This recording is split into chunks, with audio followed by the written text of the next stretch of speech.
এই ষড়যন্ত্রকে ইনশাল্লাহ 12 তারিখে ঠেকিয়ে দিতে পারে 13 তারিখ থেকে বাংলাদেশে জনগণের শাসন কায়েম হবে।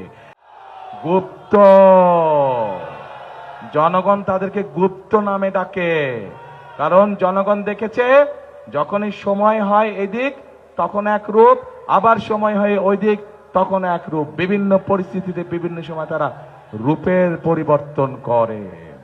প্রিয় ভাই বোনেরা, এরা যে শুধু রূপের পরিবর্তন করে তা না, এরা দেখেন জনগণকে তারা কিভাবে অপমানিত করে।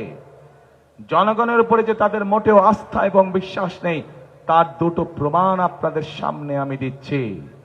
প্রিয় ভাই বোনেরা, আপনারা নিশ্চয়ই প্রত্যেকটি মানুষ উপস্থিত দেখেছেন দুদিন আগে এই যে গুপ্তের দল, তাদের যে দলীয় এক নেতা, প্রধান নেতা আছে, সে একটি অত্যন্ত আপত্তিকর কথা বলেছে বাংলাদেশের খেটে খাওয়া মা বোনদের বিরুদ্ধে। দেখেছেন আপনারা?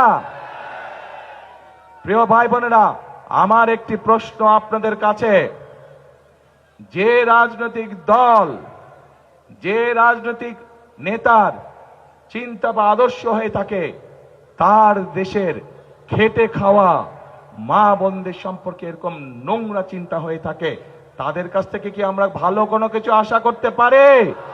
তাদের কাছ থেকে কোনো ভালো কিছু আশা করতে পারি না। এবং এটির প্রমাণ আমরা 1971 সালেও দেখেছি। 1971 সালে তাদের বিতর্কিত ভূমিকার জন্য বাংলাদেশের লক্ষ লক্ষ নারী, লক্ষ লক্ষ মা বোনেরা তাদের সম্মান হানি হয়েছিল।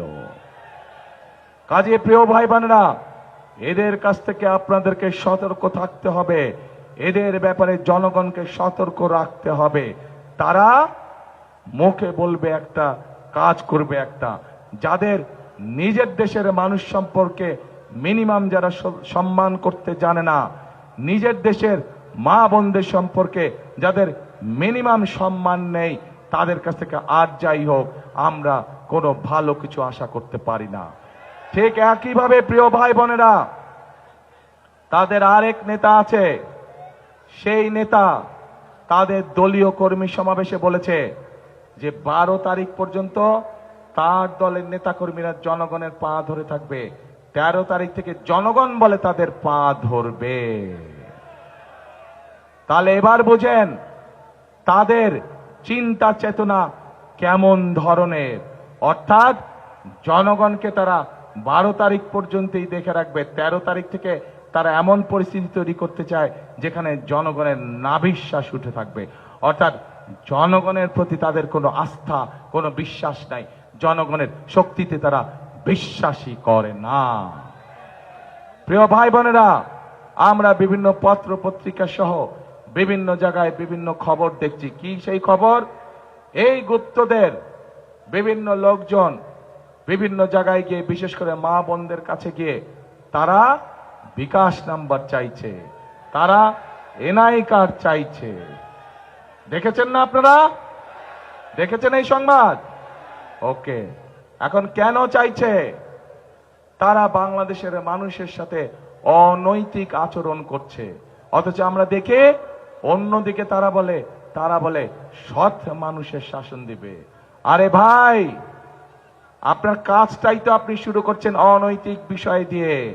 যেখানে আপনি নিজেই অনৈতিক বিষয় দিয়ে কাজ শুরু করছেন, সেখানে আপনি কি করে আশা করেন, জনগণ কি করে আশা করবে যে আপনারা সৎ মানুষের শাসন দেবেন? নিজেরাই তো অসৎ কাজ করে বেড়াচ্ছেন। প্রিয় ভাই বোনেরা, আজ তাই আসুন, বহু বছর, বহু ত্যাগ, বহু বিসর্জনের মধ্যে দিয়ে বাংলাদেশের জনগণ তাদের হারিয়ে যাওয়া অধিকার ফিরে পেয়েছে। কাজে এই অধিকারকে আমাদের যে কোনো মূল্যে ধরে রাখতে হবে।